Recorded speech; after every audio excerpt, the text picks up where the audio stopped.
Hello fellow freedom seekers. Are you going camping this year? Before you book your campsite, before you book your pitch, watch this video because I'm going to share today 8 tips, 8 pieces of advice to make sure you choose the best campsite for you. How to choose the best campsite. And the best campsite, a good campsite, means different things to different people. So watch till the end to find out about 8 things you have to consider before you make your booking. Let's dive in.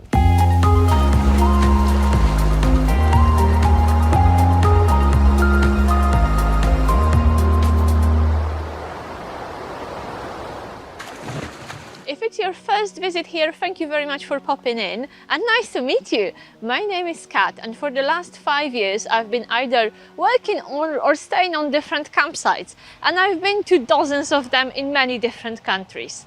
I settled on one 4 years ago and this is where I live and I work, but today I will show you this site.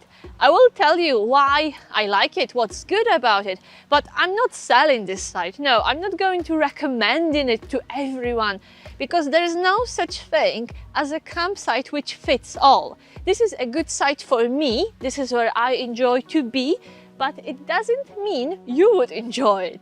So watch this video to find out what is the most important when you choose a campsite for yourself and your party, because there are many different sites, there are many different offers, and each site is unique. So what is the most important thing and the first thing to consider when you are choosing a site for yourself and your family for your camping holiday? Well, the most important thing to consider, the most important factor is you guys. Who's going camping? Who's coming? Are you a family with children? Are you a couple? Do you like quiet places? Are you looking for entertainment? Are you bored and you need exciting stuff in your life? Or do you just need a quiet place where you can relax with a book? Do you have children? Do you have dogs? Who are you and what are your needs? This is the first thing you must consider. And if it's a party, if it's a group of people, it's not only your needs and your preferences, you really have to think about everyone. So if you're going camping solo, it's easy. You know yourself, you know your needs, you know what kind of places you like and what you dislike. If you come as a couple, you may consider an adult-only campsite where there will be no children. But if you come as a family, and most of our guests are families, the most important thing for you will be entertainment and facilities for your children.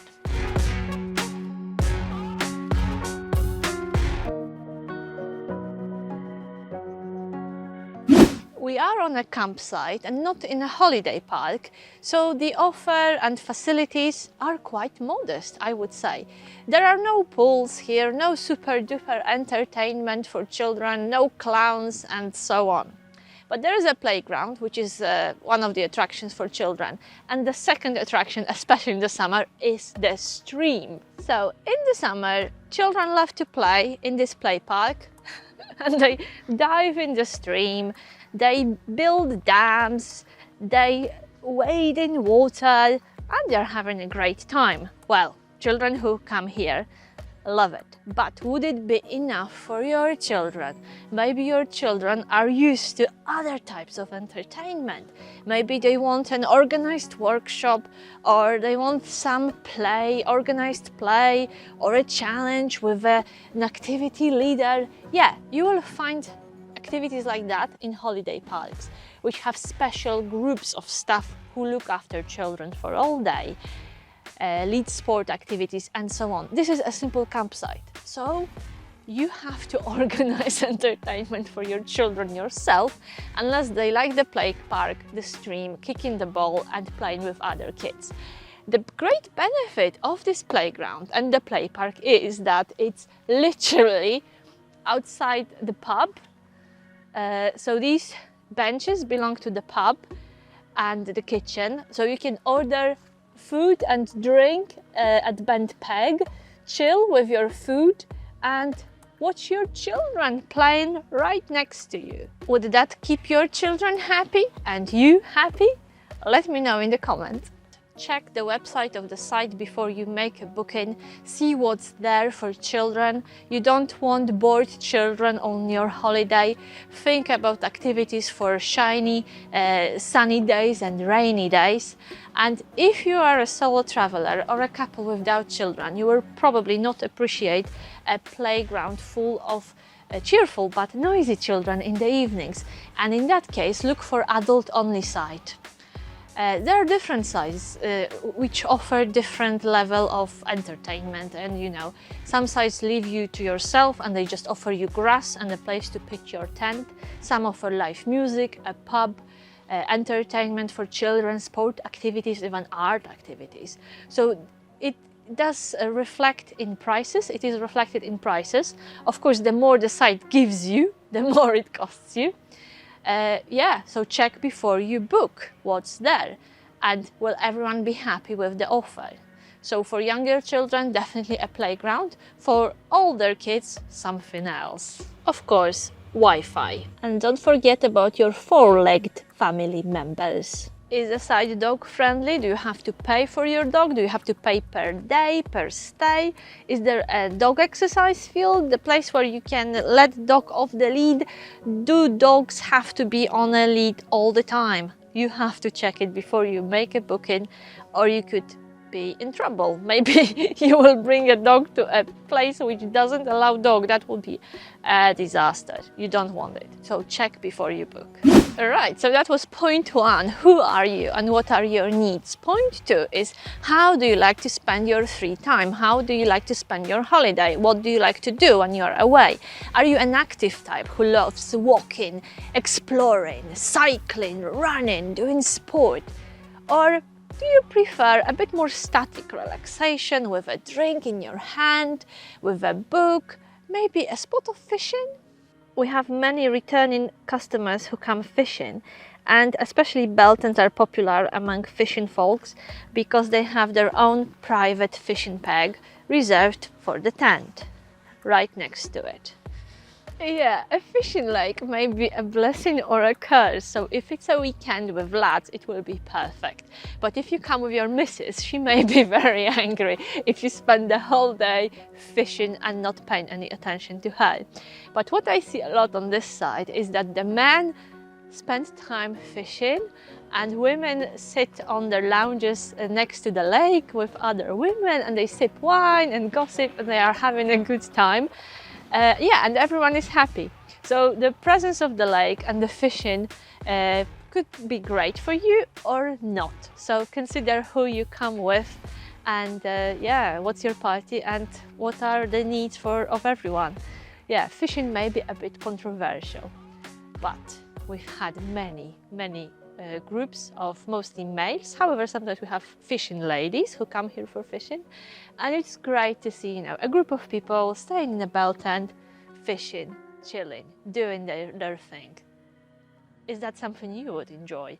And would you bring your partner for a fishing trip, or would you go with your mates? Let me know in the comments. There is a lot to do in the area, and even within an hour walk you can see many really lovely places, and I made a separate video about this and you can access the link here. But if you want to stay on site, the choice of activities is quite modest, but that's what most people want really. They don't want to do too much when they come here on their holiday. Most of them just want to sit in the sun, you know, set their camp and relax, spend time with their family and friends, go out, maybe go to the beach. But we see many people, many families and many guests who just set a camp and stay here for a few days, and they don't even leave the site. Maybe they go for a meal or a drink in the evening, and they're perfectly happy here because the site is very pretty, isn't it? So if you're looking for a simple, quiet holiday, this would be a good place for you. But if you expect live music, cabaret or bingo every night, you have to find somewhere else, because there is nothing like that here. So what works for one will not for others. So again, check the website, read reviews of guests who've been to the site. check everything before you book, because you don't want to end up in a place which is not suitable for you, because your holiday will be ruined. Alright, so we covered people and we covered what they like to do. So the third thing are facilities. So maybe now you're thinking, oh my goodness, what's the point in going camping on a site? I could do wild camping. Well, the difference between wild camping and staying on a site is not only the fact that you have to pay for stay on the site, but the facilities. So if you stay in a holiday park or on a campsite, you get something for your money. So what are the facilities of a good campsite? Right, so I just said good facilities or facilities of a good site. Of course, according to me and based on my experience and observations. So if your views are different, please share in the comments. What is a good campsite for you? What facilities do you expect when you book? And I have to say that my expectations are quite high. So when I arrive on a site, I expect a reception. I've been to a site where there is no owner, no receptionist, no warden, and there's only a phone number to ring if you haven't booked and paid for your pitch before. Yeah, this one is different. There is a reception, there's even a bell to ring when the reception is closed and you have an emergency situation or you need help. So this is a big bonus, a reception, and preferably and hopefully someone who's here 24/7 to help you, usually a warden. Yeah, so make sure there is a reception, because you may need directions, you may need help, you may have an emergency in the middle of the night. You need someone to look after you. And trust me, you don't want to drive to the nearest supermarket in the morning at the peak summer season. Yeah, life is definitely easier if you can buy your drink in a shop on site. Milk and other essentials. Less essential stuff. This looks like a recipe for a perfect morning. Freshly baked pastries and a real coffee. It's great and super convenient if there is a shop on site, but a bar is even better. A big hit, especially on rainy days. A bar on site means there is something to do, somewhere to gather when the weather takes a bad turn, especially if you camp in a tent. This could be your life-saving space, dry and warm. It's worth checking if the site offers a takeaway service, because some foods, like pizza, they are quite hard to cook when you are camping. Well, a pizza may be possible if you are very committed and keen, but this would be a real challenge. Right, we are still in the facilities section. Are you still there? Are you still with me? I hope you dropped me a like and a comment. Please do, that will help me stay motivated during vlogging, and I will know that you are interested and you like these videos. So please be active, let me know that you watch it and that you enjoy it, hopefully. Anyway, of course, when you are camping, it doesn't mean that life stops. Your clothes will get dirty, wet, you will have some dishes to wash. So a wash-up, a laundrette is very welcomed, especially during longer stays. This site caters mostly for caravans and motorhomes. Yes, we have guests in tents, but there are not many facilities just for tent campers. For example, shared fridges, freezers, shared cooking area. I've been to sites which offer that, even toasters and kettles, not in here. So a wash-up, sinks, of course bathrooms and showers, which I will talk about separately because it's a super important aspect when you go camping. So check it, especially if you have greater needs. So if you camp simply with a tent, maybe you don't have electrical hookup, you will need more facilities. You will probably expect a fridge and a kettle. Check before you book. Is that the right site for you? Does it meet your needs? You have to check it all before you make a booking to avoid being disappointed. So some facilities are very simple and not complicated. And some are a bit more fancy, have flashing lights, and you have to pay for them, like this electric vehicle charging station, and you have to use an app to charge your car. It's a new addition to the site and its facilities. I'm not sure how to operate it because I don't use it. I don't have an electric car. Have you got one? But I'm sure our receptionists know exactly how to operate it, and they would help you if you need hand with anything. I will talk about toilets and showers separately, but just to stress, it's great if there is a family bathroom with a bathtub which you can close and bath your children in the evening. It is great if there are facilities for people with disabilities, using wheelchairs or being a bit less mobile, maybe due to an accident. Yeah, it just shows that the site cares for everyone. Yeah, I decided to talk about number 4 separately, about showers and toilets, because they are super important when you are staying on the site, especially if you are camping in a tent and you don't have these facilities on your pitch and you have to use shared facilities. So, toilets and showers, I don't know if you would agree with me, but it's something that either makes or breaks a campsite for me. Of course, I've been to the site with some awful toilets which were not even cleaned once a day, never mind twice a day. It's lovely when they are clean and modern. And there are plenty of cubicles, so you don't have to queue. And trust me, you don't want to pay for a shower, and some sites do charge for them. Check it before you book. Yes, believe me or not, but I've been to the sites where showers were paid, and the water was limited. Hot water was very limited, and you had to pay for each shower. You had one per day, and I've seen even electronic meters under the showers and scanners for your electronic card with a loaded number of showers. You had one per day, and if you wanted a second shower of a day, you had to pay for it. Have you ever seen anything like that? Have you experienced a site where hot water was not free? We've been to a few sites like that, especially in Italy and in Spain. Sites in remote locations will charge you for hot water. Yes, so how to make sure that the toilets and showers on site will be of acceptable standard?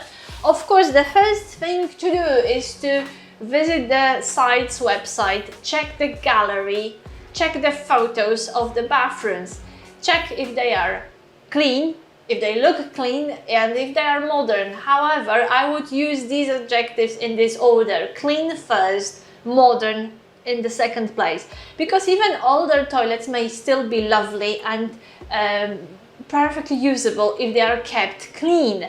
And something that looks new but is dirty is an absolute disaster. For me, a clean toilet is like a pinnacle of good service on a campsite, because you really come to the site and you don't do wild camping for this reason. You want a toilet with a flush. You don't want to dig a hole in the woods and wash yourself in the stream. However, some of you may want that and go wild and off-grid. But most of families appreciate a clean toilet, you know, with toilet roll, with the flush and soap and hot water they don't have to pay for.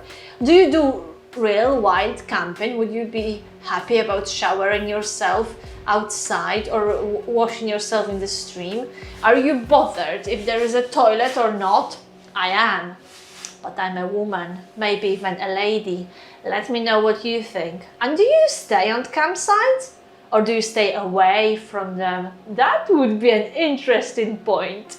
On a site which caters for motorhomes and caravans, there is another type of toilet. It's a chemical toilet for cassette, for emptying cassette from your caravan. So it is worth to check whether there is one, how many of them are, and what's the state of them. Again, you can check it on the website, look at the photos. So this is a chemical toilet for cassette, and this is grey waste. That's what it looks like in here, and this is quite an important point for motorhomes and camper vans. If you have a huge American RV, you may have a trouble with emptying your grey waste here. There is no drain to drive over, there is a latch which you have to open, there are pipes to help you, but this may not be enough if you have a really big motorhome. You may not fit in here, and maybe you are used to just driving over drains. Similarly with chemical toilets, if you have a pump out toilet, you would need a special facility to pump it out. and you wouldn't empty it here because this is for cassettes only. Right, time for point number 5, and this is a minefield called pitches. This site has 167 pitches, and if you think that the only difference is either grass or hard standing, you are very, very wrong. So whether you bring a tent and you want to pitch up on the grass, or whether you have a caravan or a motorhome and you want to be on a hard standing, you will have exactly the same space. So 10 meters by 6 plus 3 meters of the grass belt for hard standings, and the same area for tents on the grass. That's where the similarities end, because apart from the sizes, each pitch is unique and absolutely different. And this is a minefield because some pitches are in the sun, some are in the shade, some are a bit closer to the road, some are a bit further, some are a bit closer to the toilet facilities or play park, or a bit further, and so on and so on.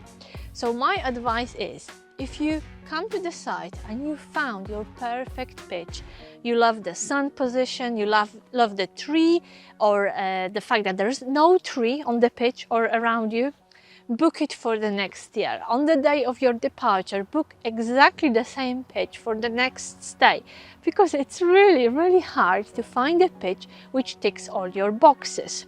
And it's quite rare that you arrive on the site and you are given freedom to choose a pitch. Especially in the summer, in the high season, it will be chock-a-block. Everything will be booked and you will not have a choice. A computer will match a pitch to your booking.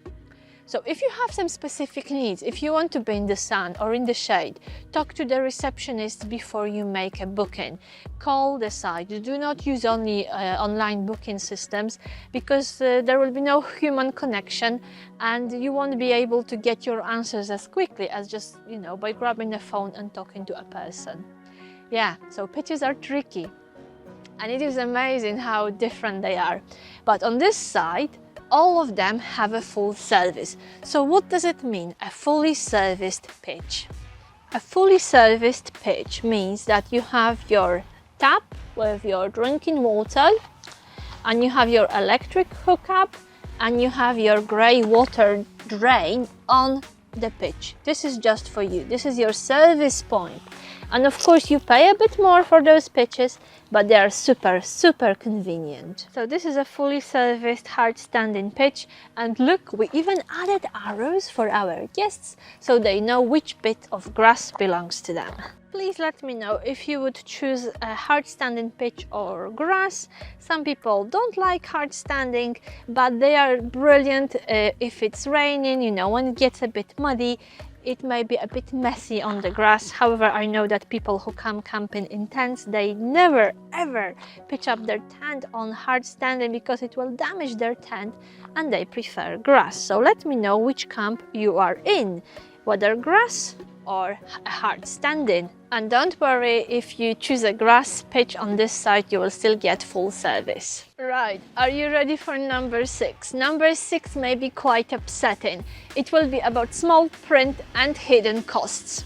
But you have to understand that there is no campsite which is run as a charity. At least I've never heard of one. It is a business. They are run to, of course, give you the best holidays of your lifetime, but also generate income.